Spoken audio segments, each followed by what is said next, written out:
السلام عليكم. اليوم غادي نقدم لكم واحد الوصفه هي اللي كنستعمل انا في الدار. لا فاميل ديالي دائما كتستعملها ومزيانه هاد الوصفه ديال السعله. عندي الكرموس. عندي ها هو الكرموس، هو هذا الكرموس كنشري في هاد الشاشيه. هذا الكرموس صغير بيو، مزيان هاد الكرموس. هاد الشاشيه فيها 400 غرام. هو هذا غسلته هو فيه الطحين، كان فيه لافارين، ما فيه لا سكر لا والو، هذا ما معسلش عادي.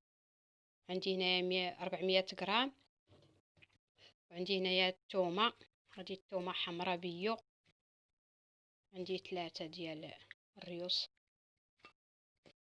وعندي زيت الزيتون، هادي زيت حره، ضروري تكون الزيت مزيانه باش نشربوها. نقطع الكرموس هنايا فهاد نقطع هاد اللوح. وعندي هنايا الكسكاس والبرمه والماكي يفور. غادي نقطع هاد الكرموس كامل بالموس، غادي نقطعوه نعملو يفور هو والثومه ونرجع لكم. بعد ما فورت الكرموس والثومه، انا عملتها هنايا، عملتها في هذه ديال مطيشه وطحنتها. طحنت هنايا الكرموس بعد ما فورته عملته هنا. انا طحنته هنايا في هذه ديال مطيشه، كرموس وثومه. هنايا نطحنوها حسن المونينيكس. وملي غادي نطحنها كامله ونعملها هنايا، غادي نزيد معاها النافع وحبة الحلاوه، نطحنهم مزيان.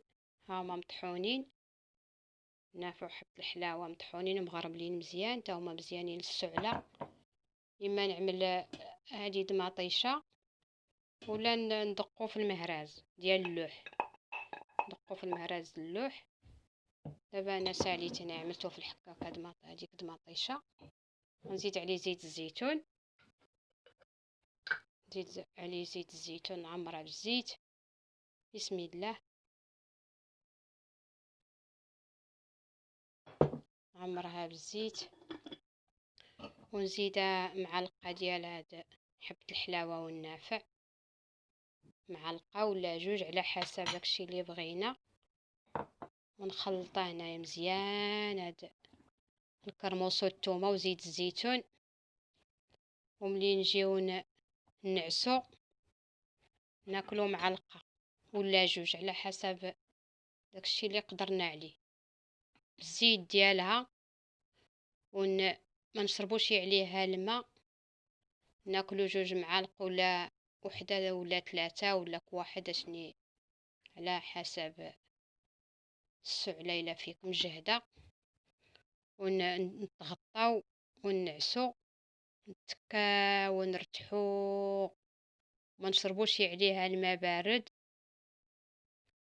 وشويه غادي تبدا تخرج كاع هذيك الكشاكش ديك البارد هذه اللي كنستعملها انا لولادي.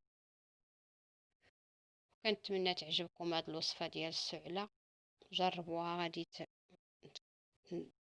تجي معاكم.